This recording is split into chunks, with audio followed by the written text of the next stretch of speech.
இதில் ஒன்று நான் சொல்ல மறந்துட்டேன். டெட்ராபோட்ஸ்னு என்னன்னு சொல்ல மறந்துட்டேன். அதாவது என்ன பார்த்தோன்னா ஆம்பிபியஸ்ன்னு பார்த்தோம்னா ஆம்பிபியன்ஸ் வந்து ஃபஸ்ட்டு வெர்டிபிரேட் தானே, ஃபஸ்ட்டு வெர்டிபிரேட்னு பார்த்தோம். அது அண்டுன்னு போட்டு டெட்ராபோட்ஸ்னு போட்டுருந்தான். நான் டெட்ராபோட்ஸ் சொல்லிட்டு டெட்ராபோட்ஸ்னு என்ன ஒன்றுமே இல்லை. டெட்ரா போட்டால் டெட்ரானா 4, போடுன்னா கால்கள், 4 கால்களை கொண்டதுன்னு அர்த்தம். அவ்வளோதான். அந்த ஆம்பிபியன்ஸ் 4 கால்களை கொண்டது. புரிஞ்சுதா?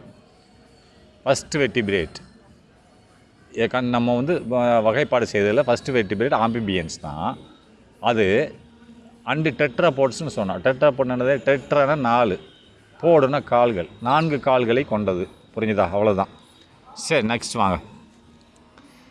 தேர் ஸ்கின்ஸ் ஆர், அதனோட ஸ்கின்கள் ஸ்மூத்தாக இருக்கும்.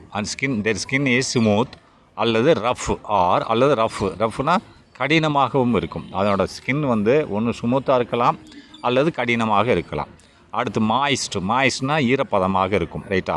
அடுத்து பிக்மெண்டட்னா கலர் நிறமுள்ளதாக இருக்கும், கலர் அடித்தது மாதிரி இருக்கும்.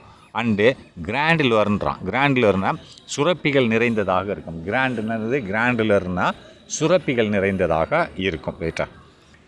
Second, eyes have eyelids. அப்போ கண்ணுக்கு வந்து கண் பட்டை இருக்கும். எனக்கு கண் இருக்குது, அதுக்கு மேலே ஒரு பட்டை இருக்கா இல்லையா? அது மாதிரி இதுக்கு சில இதுகளுக்குள்ள பட்டை இருக்காது. Eyes have eyelids. கண்கள் என்ன வைத்திருக்கிறது? வைத்திருக்கிறது ஐலிட்ஸை வைத்திருக்கிறது. கண்ணும் இருக்கிறது, அதோடு சேர்ந்து ஐலிட்ஸு கண் பட்டையும் இருக்கிறது. ரைட்டா? அண்டு டம்பேனியம் ரெப்ரசன்ட் த இயர் அப்படின்றான். டம்பேனியம் அப்படின்னு என்ன தெரியுமா? காது ஜவ்வுன்னு அர்த்தம். இப்போ காதில் ஜவ்வு இருக்கு இல்லையா, நம்ம அந்த ஜவ்வு இருக்கிறதுனால தான் நம்மளுக்கு சவுண்டு, நான் பேசுகிறது உங்கள் ஜவ்வு வைப்ரேஷன் ஆகுது. வைப்ரேஷன் ஆகிறதுனால என்ன பேசுகிறேன்னு கேட்குது. அந்த ஜவ்வு அந்து போச்சுன்னா உனக்கு நான் பேசுகிறதே கேட்காது. அந்த ஜவ்வு, காது ஜவ்வுக்கு தான் என்ன சொல்லுவாங்கன்னு சொன்னால் டைம்பேனியம்னு சொல்லுவாங்க. நம்ம டைம்பேனியம்னு என்னது? காது ஜவ்வுகள்னு அர்த்தம். காதுக்குள்ளே இருக்கிற ஜவ்வுகள் இருக்கிறது. டைம்பேனியம் ரெப்ரசன்ட் குறிக்கிறது காதை குறிக்கிறது. டைம்பேனியம் ரெப்ரசன்ட் குறிப்பிடுகிறது எதை? காதை குறிப்பிடுகிறது. ஏர்னா காதில் உள்ள டைம்பேனியம் குறிப்பிடுகிறது. ரைட்டா? சரி, next respiration is by gills. இதில் ரெஸ்பிரேஷன் எதன் மூலம் நடக்கிறது என்றால் கில்ஸ், செதில்கள் மூலமாக நடக்கிறது. ரெண்டாவது லங்ஸ், நுரையீரல் மூலமாக நடக்கிறது. அண்டு த்ரூ த ஸ்கின், அதாவது அதோட தோல் மூலியமாகவும் நடக்கிறது. 3 விதத்தில் ரெஸ்பிரேஷன் இதற்கு நடைபெறுகிறது. ரைட்டா? Heart is 3 chambered. ஹார்ட் வந்து இதற்கு 3 அறைகளை கொண்டுள்ளது. ரைட்டா? அடுத்து கிட்னிஸ் ஆர் மெஷினோஃபெரிக். அப்போ கிட்னி வந்து இது மெஷினோஃபெரிக்காக இருக்குது. மெஷினோஃபெரிக்னு என்ன சொன்னேன் நான்? 2 முறை மாறும். ஒன்று பிறக்கும்போது ஒரு மாதிரியாக கிட்னி இருக்கும், கொஞ்ச நாள் கழித்து அது வேறு விதமாக மாறிடும். அதுக்கு பேர் தான் மெஷினோஃபெரிக் கிட்னிஸ்ன்னு சொல்லுவாங்க. வெறும் கிட்னினா ஒரே மாதிரி தான் இருக்கும், அது வளர்ச்சி தான் அடையும், மாறும். இது மாறும். ரைட்டா? அதான் மெஷினோஃபெரிக்பாங்க. ரைட்டா? அப்போ செக்ஸஸ் ஆர் செப்பரேட். இது செக்ஸுகள் தனித்தனியாக இருக்கும், ஆண் பெண் தனியாக இருக்கும். And fertilisation is external. Fertilisation வெளிப்புறமாக நடக்கும். ரைட்டா? ஃபெர்டிலைசேஷன் கருத்தரித்தல். அப்போ தே ஆர் ஓவிபேரியஸ். இவைகள் ஓவிபேரியஸ்னு இந்த முட்டையிடும். ரைட்டா? முட்டையிட்டு குஞ்சு பொரிக்கும். ரைட்டா? தே ஆர் இவைகள் இருக்கின்றன, ஓவிபேரியஸாக இருக்கின்றன.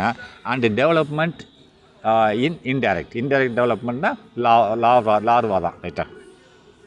மறைமுக வளர்ச்சி.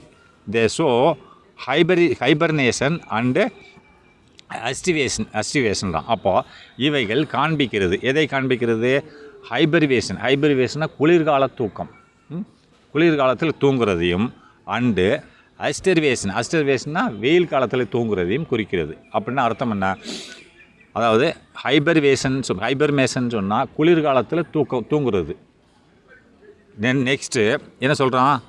அஸ்டிவேஷனா நல்ல வெயில் அடிக்கும் போதும் தூங்குறது. அப்போ இவைகள் அந்த மாதிரியாக இருக்கிறது அப்படின்னா தே ஷோ, இவைகள் காண்பிக்கிறது குளிர்கால தூக்கத்தையும் வெயில் கால தூக்கத்தையும் காண்பிக்கிறதுனா அதுக்கு மீனிங் என்ன தெரியுமா? குளிர்காலத்தில் உணவு கிடைக்காம பசியில் இறந்து விடாமல் தூங்கும். அதேமாதிரி வெயில் காலத்தில் அதிகமான வெயில் அடிக்கிறதுனால டீஹைட்ரேஷன் ஆகாமல் தூங்கும். அதுதான் சொல்ல குளிர்கால தூக்கம் மற்றும் வெயில் கால தூக்கத்தை இவைகள் காண்பிக்கின்றன. ரைட்டா? அப்போ இதனை உதாரணம் பாருங்களேன். அப்போ பீஃபோன் என்னது?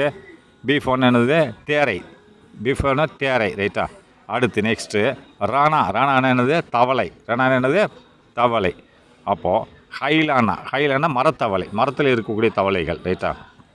அடுத்து சாலமெண்ட்ரா அப்படின்னு சொன்னால் அப்போ அது என்னது, அது சாலமெண்ட்ரா தான், வேறு எதுவும் இல்லை, ரைட்டா. அடுத்து